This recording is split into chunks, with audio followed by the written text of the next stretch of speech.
Welcome to episode 11 of the Movie Pain Train. I'm Andy. I'm Nathan. And we don't normally intro ourselves this way. I don't even remember. Well, we're going to go see a movie today. We're going to go see The Last Witch Hunter. It's a Vin Diesel flick that's not him doing a voiceover or him playing Riddick or him playing whatever character he plays in Fast and Furious. So it's probably not going to be good. To be fair, 50% of the films where he plays Riddick are bad. So you're saying like Chronicles is half bad? Chronicles is all bad. And then just Riddick, I think, is a mixed bag. Well, because basically Riddick is... Well, the reason why that one is half bad is because it doesn't have Johns in it. Correct. Also, it's kind of just a remake of... That's what I'm saying. It's a remake without Johns. Yeah. So, I mean, Pitch Black is... not Pitch Black. Perfect... No, Pitch Black. Sorry. What? Perfect Black? Perfect Black. Pitch Dark is amazing. Let's go watch that instead, actually. Can you imagine, like, Pitch Perfect mixed with Pitch Black? Just put all those gals on that planet. No, I want the reverse. I want Riddick in a cappella group. Oh, yeah. I don't have... I mean, we've already kind of spoiled it for ourselves. We already know what the Rotten Tomato score is for it. I don't care. It's low. It was between this or Gem and the Holograms. Which is higher rated. But I don't care. I've said this like 4 of the last 5 episodes. I have hopes for this one. Because here's the thing. Somebody on my Facebook thread phrased it perfectly. They said there's no way it's going to be good, but it might be amazing. True. I mean, we've been toiling away at this for a long time to find that one gem. I'm aiming, like a ninja assassin or a speed racer or something like that. Where, no, I just realized I made the perfect pun because we were looking for that one gem. We should just go see. We should not. Gem will not be the gem. No, it won't. No, I already had my hidden gem that was a girl group searching for success based on an 80s cartoon film, and that was Josie and the Pussycats, which is legit as hell. I've not seen it. It is amazing. It doesn't have Vin Diesel in it, so. You don't know that. All right. All right, I'm out. Let's bring in Jeff, our next victim. All right. Jeff, what do you think? I'm kind of with Nate in this one. I think that this could be one of those like guilty pleasure kind of films where it just kind of like it'll be meh. It'll get poor critical acclaim, but then you like go back and watch like, yeah, that's really cool. I'm hoping it doesn't have basically our last one that we actually had published, because we haven't published Noah yet. But the last one we had published was Seventh Son. I'm hoping it doesn't go down that same road as Seventh Son, where action is really good, but at the same time, then the storyline is just the god awful. Yeah. Well, I'm thinking this could be really close to Hansel and Gretel Witch Hunters. Like that was one that I saw and went like, hey, this is a lot better than I thought it was going to be. Well, They weren't really trying, that's okay. I'm not looking for it. I'm not a really big Vin Diesel fan. So. No. Well, I do a lot of D&D, so everyone's like, he's Vin Diesel, he plays D&D, that makes him awesome. Like, that does not make him a good actor. He was the I Am Giant, you savage. He's got some really good voiceover work, but that's a lot different. That's what I said before, is the voiceover work, if he's Riddick, or if he's the guy from Fast and Furious, Dominic? I don't know. Fast and Furious guy. That's his name. Dom, I think it is. But anyway, if he's one of those 3 parts, it's usually a good film. Yeah, well, we'll see which one he ends up with. Maybe we'll end up with Groot, the Last Witch Hunter. No, I think we'll probably end up with another version of like Babylon AD. Because I would watch Groot, the Last Witch Hunter. It would be kind of very boring in the dialogue department. He doesn't need to act. That is true. All right, but I'm ready to do this. No. What? I just figured out the plot for Groot, the Last Witch Hunter. I'm going to get in here. I want Groot to be avenging his family because the witches carve them up to be the broomsticks. He is the greatest soldier in a war between our world and the next. You want to quit? No, I want to raise. The most powerful witches that ever walked the earth are here to destroy us. Yeah, you're not qualified for what happens next. The Last Witch Hunter, rated PG-13, October 23rd.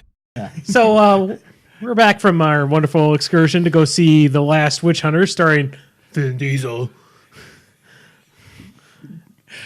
Groot. Yeah. Dude, the scene where he's like, think of one word to describe me. All I could think of was Groot or bald. This movie honestly was just very mediocre the whole time. It tried very hard. Yeah, it didn't necessarily fail. It just didn't succeed. I mean, that's the thing with mediocre. It's like, yeah, okay, there you are. A friend of ours that we had, we're going to go into spoilers like we always do. He was kind of happy with the movie up until the 90% point. And at that 90% point, it did what every other fucking movie does at that point, is have one of the characters that you've known since the beginning betray you at the end. Well, sure. Yeah. Well, that entire sequence. Well, we can get into it later. That was not necessary at all for the whole fucking film. And it didn't make sense because, well, we'll get to that. Yes. I only had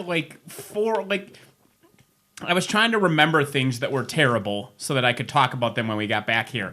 And the first 5 minutes had two of them, right away rapid tap. And so I was worried that I was going to run out of room. But then it was so mediocre, I didn't have more terrible things. So I was able to just remember those two for the whole things. So what were those two? So the first one was the first speech when the priest that they're with is talking about they have to go kill the witch or whatever, the witch queen, and he said, remember, she will not truly perish until her heart beats its last. And I turned to Jeff and I'm like, that's true of everything. Literally any creature that has a heart does not truly perish until its heart beats its last. That's not some special mystical thing. That's just biology. That's mystical. Totally unique to witches. My heart stops on a regular basis. Yeah, that's true. That's true. Or you can truly die while it's still beating. I mean, was that a comment on assisted suicide for brain dead people? I mean, are we getting political here? Yeah. If a witch is on life support after, a car accident or something, the family's like, no, her heart hasn't breathed their last. It's not still truly she's dead. still alive. She's not truly. Oh, It's such a weird that thing. that is a psychology that we should not upkeep at all. Okay. And then the other thing right after that was just egregious bad filmmaking. It was from a cinematic standpoint the most unforgivable sin of this movie, which is when they introduce Michael Caine's character. He walks in the door, and they have an awkward voiceover. And this is the only time there's an awkward voiceover in the entire movie. Yeah, the only pretty voiceover. much. Yeah, I don't even think pretty much. I don't think there's a voiceover at all. The only voiceover is Michael Caine, 2 sentences where he goes, my name is Dolan the 36th, and I'm his chronicler, and I travel with him, and I think I'm his friend, and it's really awkward and terrible. And immediately after that voiceover, you have a well-done scene where Vin Diesel and Dolan talk, and their actions and natural dialogue inform the audience that he's Dolan the 36th, and it's his chronicler and his friend, he's been with him forever. So it's why the fuck did you ham-handedly tell us this 2 seconds before you correctly did it through character interaction? Yeah. Well, this whole movie kind of has that feel of a flow of it's written by a high school student studying film, and so they've got all the rough draft errors left in the movie, and they never peeled that out for the good stuff. It seemed like it had at the very beginning, it seemed like the storytelling was actually really good. Like the whole kind of going back to the witch and her cursed wood, whatever it is, the giant tree. That storyline went really good. Even I didn't mind the narration. It would have been fine if they would have had narration throughout the rest of the film, or maybe a cutback scene. Well, it would have at least been consistent. Yeah. I still would have hated it because I will always say you should not be doing narration. You always show, don't tell. Sure. That is the correct thing to do. Anytime, the narration should be a last resort when there is no easy way to have it shown. Yeah, usually when there's too much background or backstory to really show it all and still have a watchable movie length. Last resort. You should always be able to do, and that's what was so frustrating about the one narration is they immediately did a great job. Sure. That scene did a great job. I wonder how this film was actually filmed. Maybe let's say just this part was filmed first, and then they just couldn't fit in the rest of it. Like it almost seems to me like the thing was supposed to be told from a story from one of Dolan's books, like a chapter out of his books, and that like at the very end when they say that we got to stay alive so we can do the such and such because there's more evil things, and then have that freeze frame into like a picture in the book, and then have the book close, and then like it's going to be another chapter later on. I guarantee that narrative voiceover was added after terrible focus groups. Probably somebody's like, why is Michael Caine his friend? Yeah, I don't understand. Like, he's sitting down with them and he's calling them his friend, and they're talking about how they adventure all the time. And then the one guy's like, well, here I am with a book so I can write down what you did and keep records and tell your stories. I don't get it. Could you have a voiceover about whether or not he's a storyteller that keeps records of his journeys and is his friend? Where's Paul Walker? Yeah. A witch killed him. Or maybe Paul Walker was a witch. Like you have to have faith in your audience, even for stupid, dumb action movies. Yeah. We'll figure it out. We'll get it. Scenes with him swinging around a flaming sword, that was cool. Yeah. That was cool. I guess one of my biggest, you already went over one of yours, my biggest flaw of a movie, and it's not specifically this movie, but it's a lot of big monster movies. If you have a villain that's able to rip apart people just by like touching, and that never happens to the main character, it's so fucking annoying. Right. They kill off one guy just by him getting injected with something. They kill off another person by flies, and she has a giant cloud of flies throughout that entire fucking film.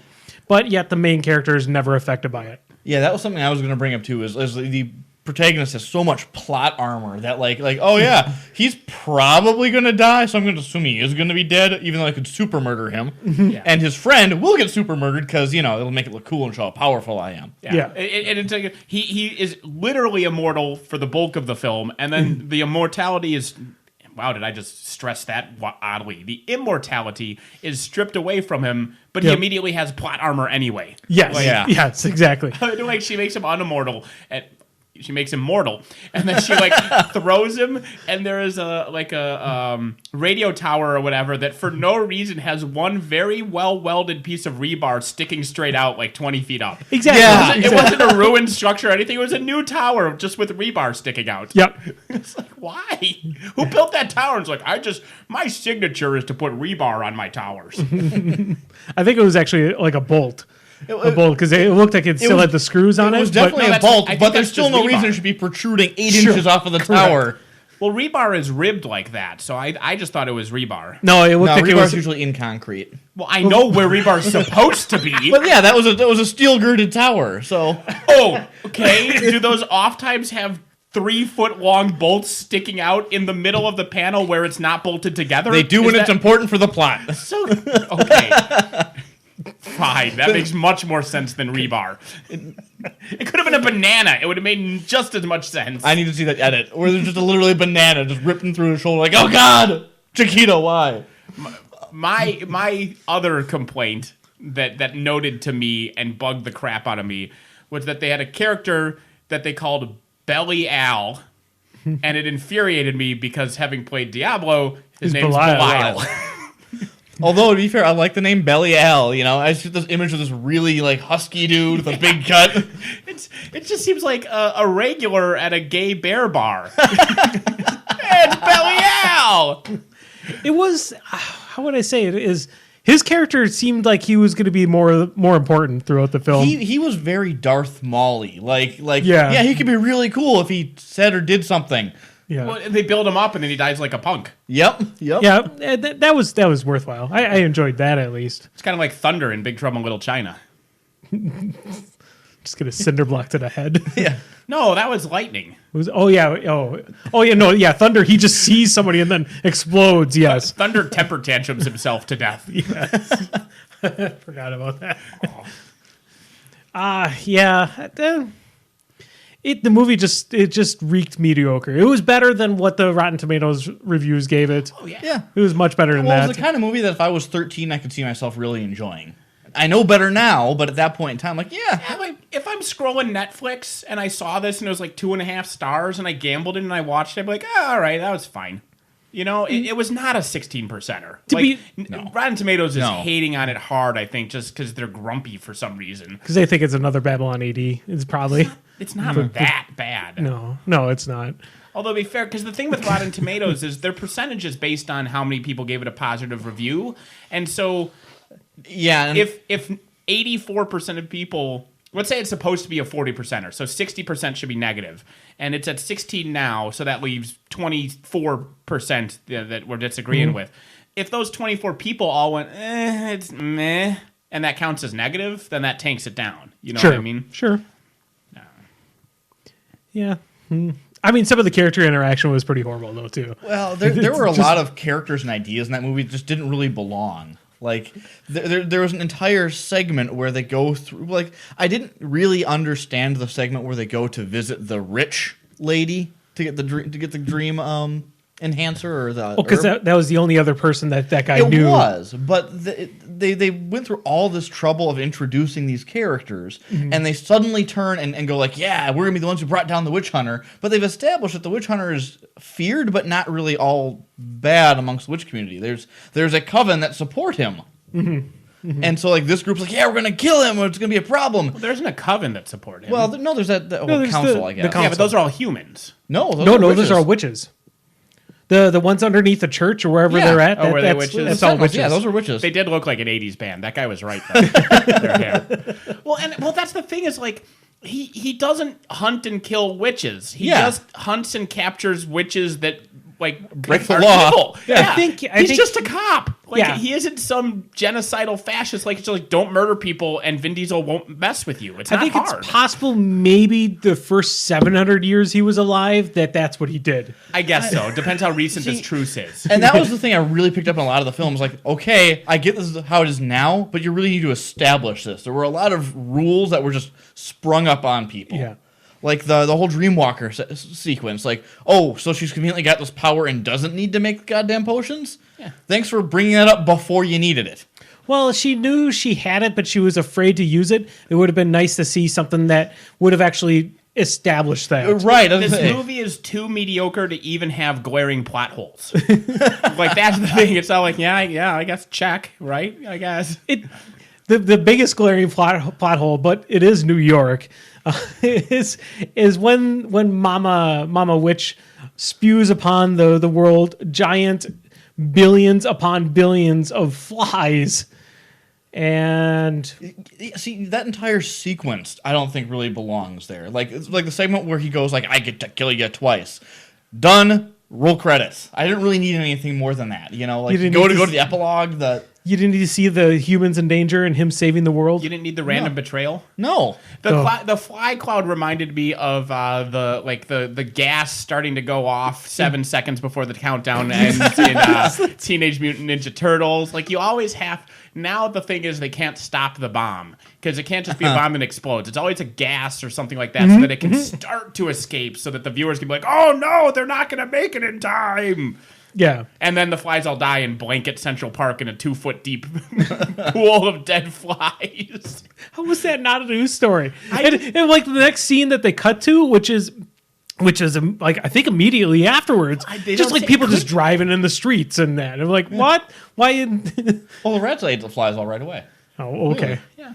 A lot of pigeons in New York. I mean, dead flies will be gone fast. Pizza Rat too. Pizza Rat. Yeah. I mean, it could have been a week later. Also, I mean, in fairness, as far as witchcrafty things to explain away to the public, they easily could have just said it's like, there was a cave full of these things and some worker hit it and whatever. Oh, so just like they're just flies. I mean, they're not like flying monkeys came out. It's not like Ghostbusters. They're just flies. I mean, it's like 17-year cicadas, but a surprise large batch of them. all at once. And then all just die at once. Yeah. The movie just... I really, really felt this was intended as a TV pilot for something to be stretched out further. They had a lot of ideas they wanted to present and not enough time to do any of them.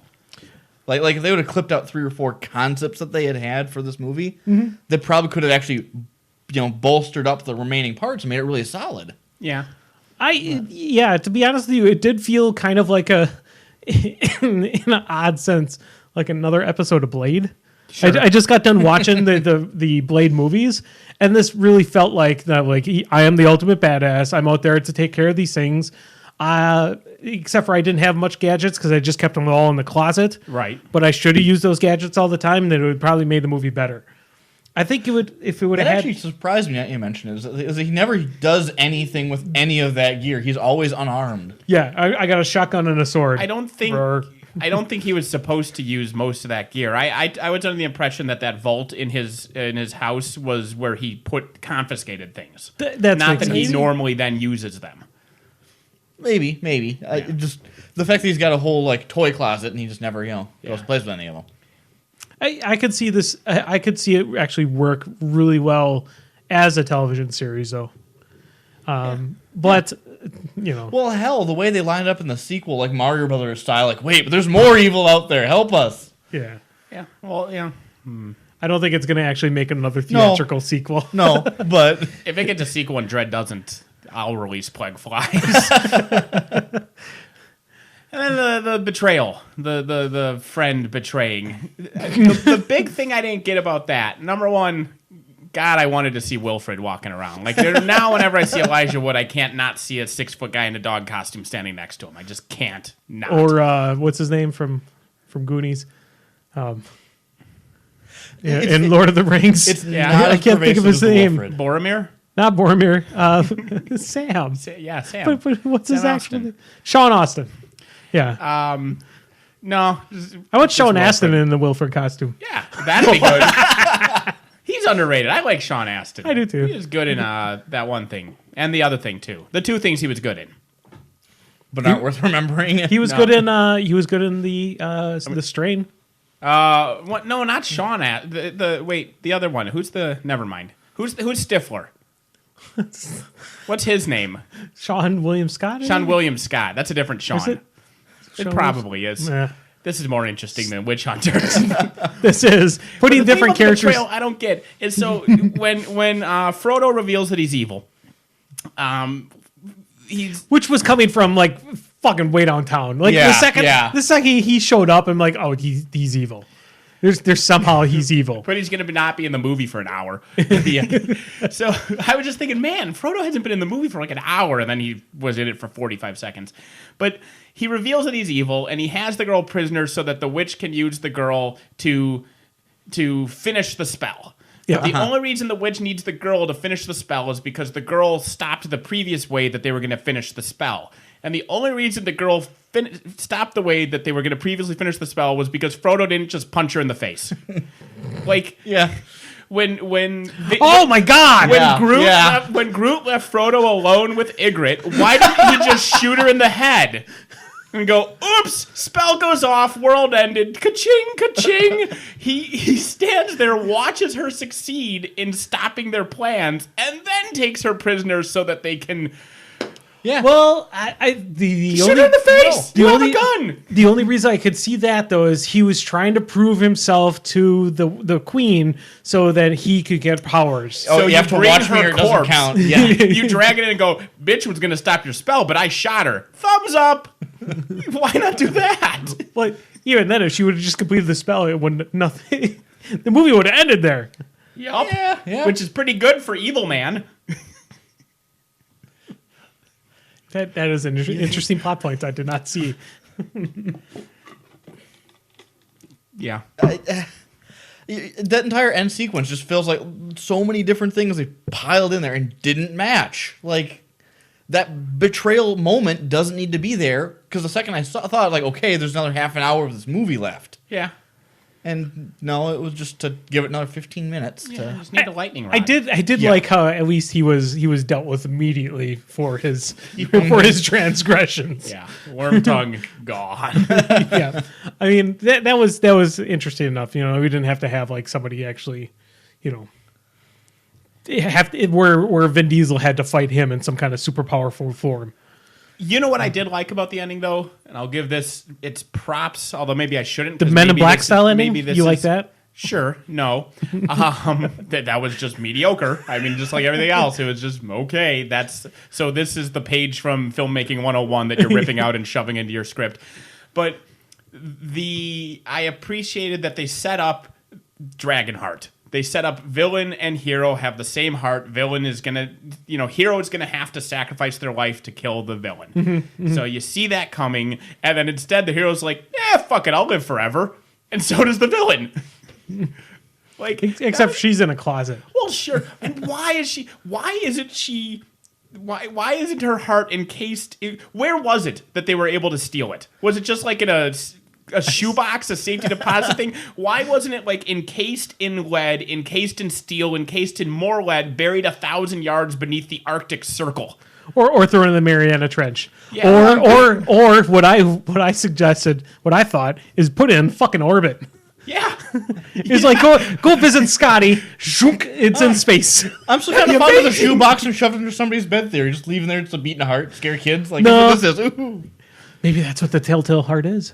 But like, there's got like, even if you're like, well, magic, they could retrieve it. They could do Sure. a spell, or like, there's got to be some anti-witch stuff. Like, witches don't like salt in most mythos and things like that. So just put that thing in a fucking pile of salt in a box and go, boom, witch proof. I mean, there's got to be some way to guard relics from witches. Yeah, I figured space would be the easiest. Just shoot that thing straight at the moon and just watch for the little poof when it finally hits.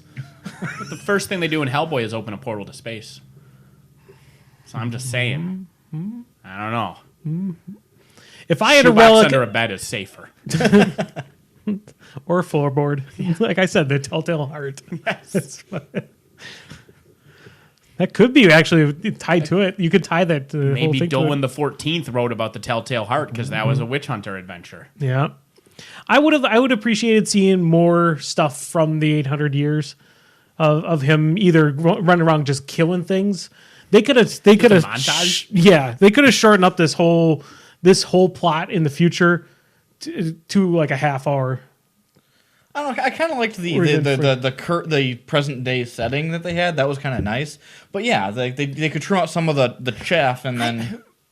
I don't know that there was that much chaff, though. I mean, I know, like you said, you thought that one whole sequence was pointless, but when you think about it, like, they have the first dream. So with the dream thing, the first time she goes into the memory, and so they establish she needs to do a memory potion, right? And it fails because the second time that you said feels kind of pointless, that's when they establish that she has the Dreamwalker ability.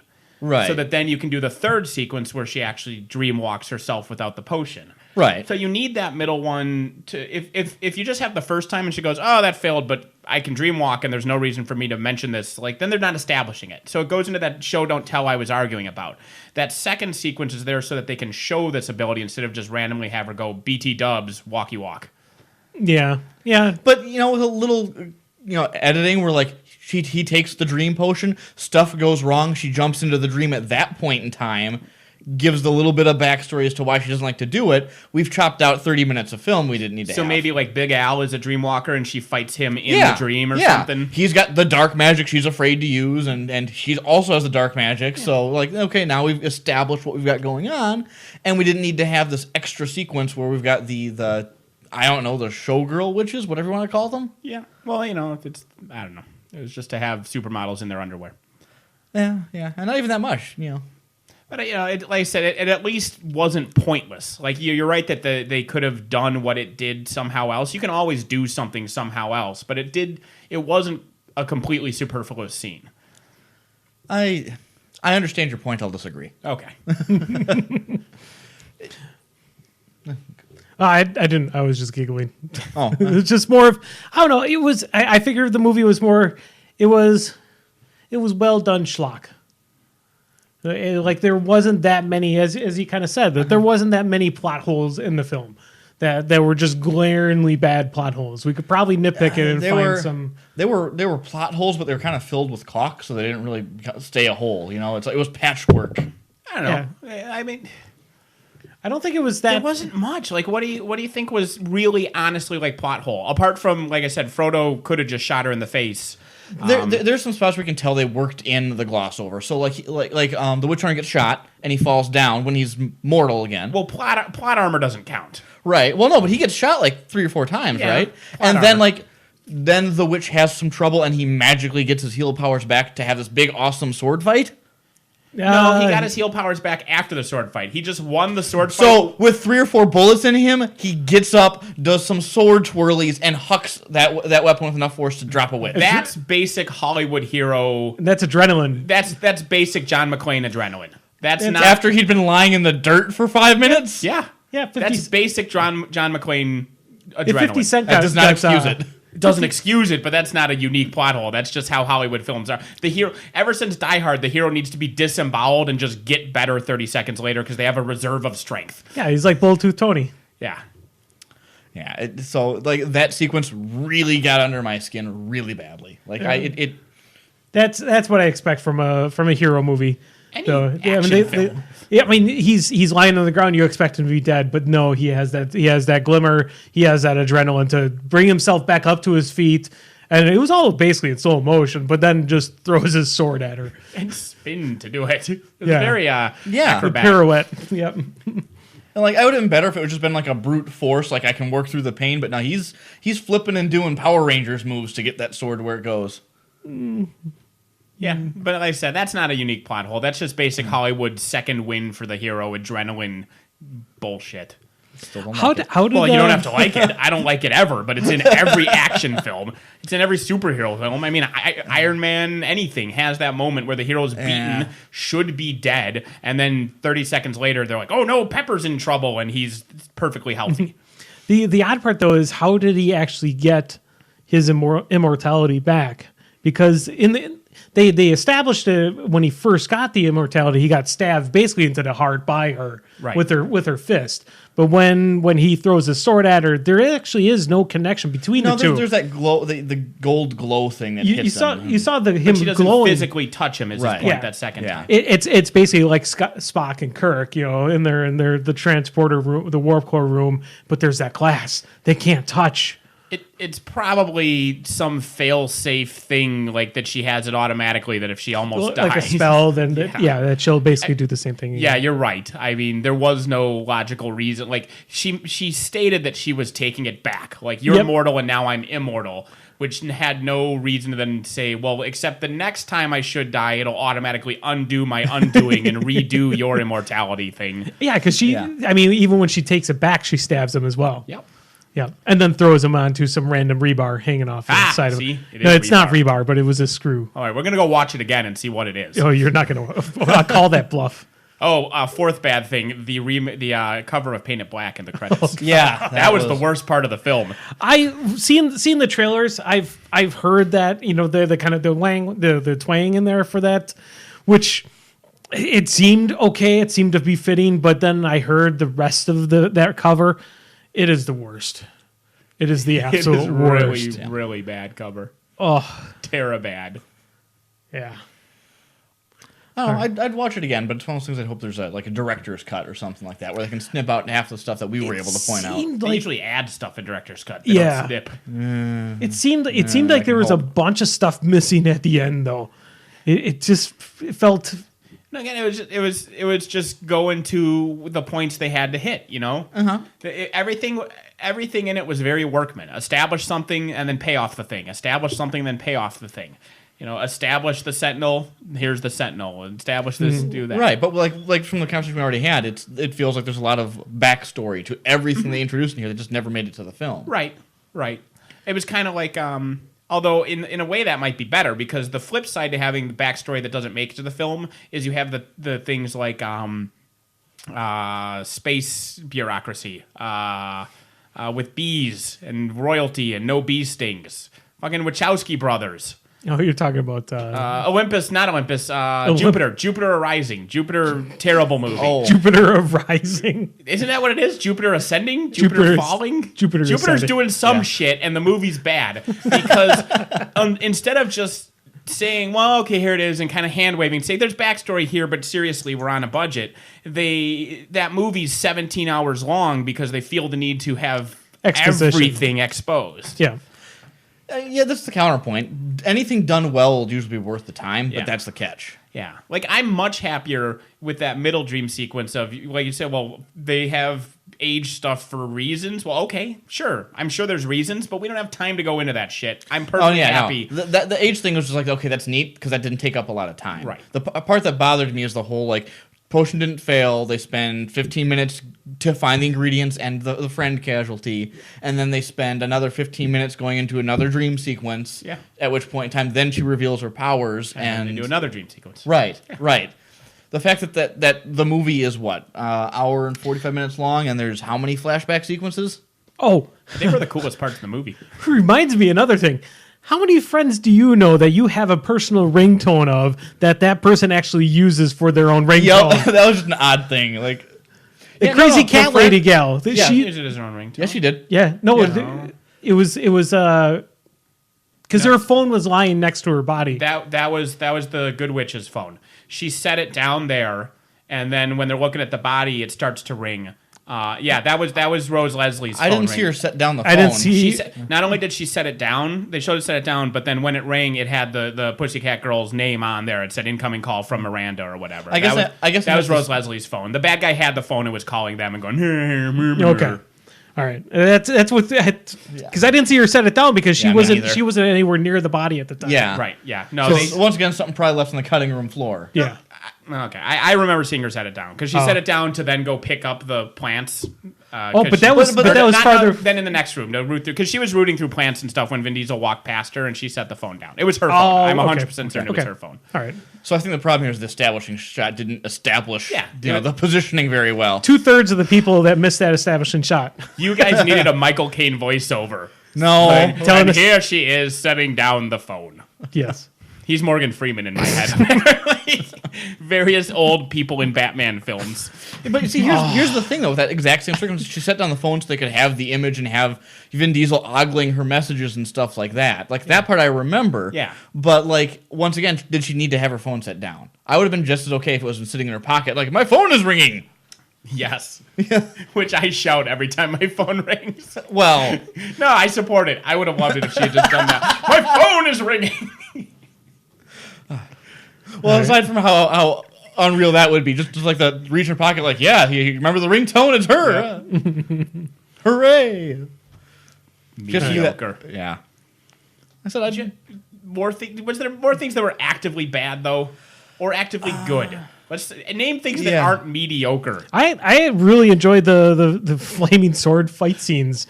All those were just. I thought it was gonna be really cheesy, but it looked pretty damn cool. Visually, it was very cool in general. The Yeah. Sentinel was a really cool creature design. You know, the tree settings and everything. I mean, Cave is bland and boring and cavey. They could have done more with the prison.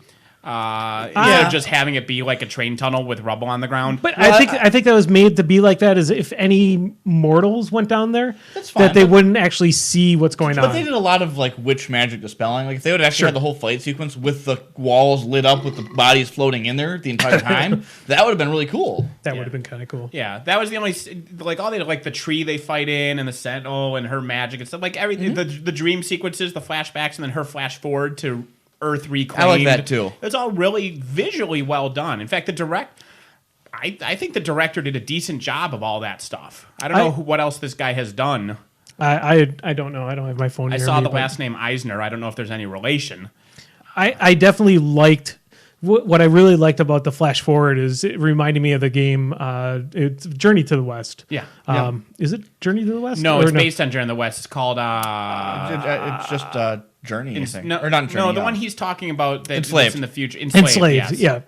Which is actually a really, really good game. It's very short, Yeah. but it's a very good game. Well, that was my biggest that's- my biggest problem with the movie was just I kept wanting to play like some of the Castlevania games I've had lately, where they're taking all that old witch huntery stuff and bringing it forward into the future. It felt very, very much that genre of video game the whole way through.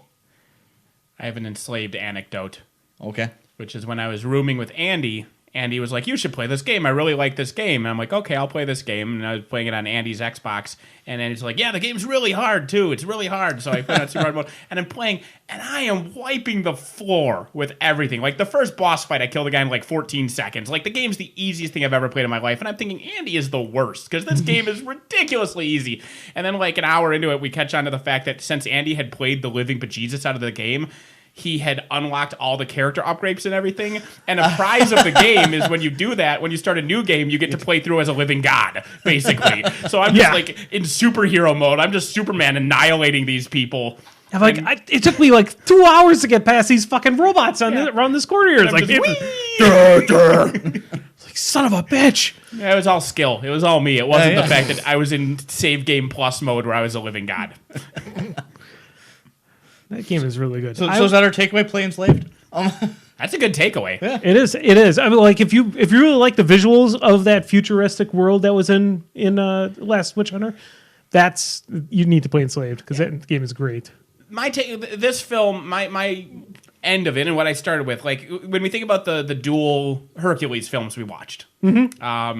One Hercules movie was so bad it was bad. And the other Hercules movie was so cheesy it was actually super entertaining to us. This is in the middle. It's not terrible. It's not unwatchably bad, but on the other hand, and I think part of because it was so mediocre in workmanship and established and everything, it was visually really well, but there weren't a lot of risks taken, so it didn't fail, but that also means none of the risks rewarded it, so there was no awesome cheesiness or legitimately awesome parts. So it was just kind of like, yeah, okay. So, meh. I would say that I would not own it. It's not a movie that I would go own.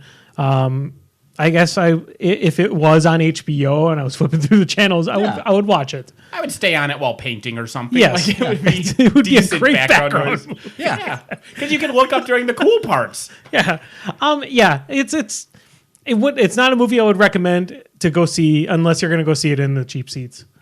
But otherwise, it's decent.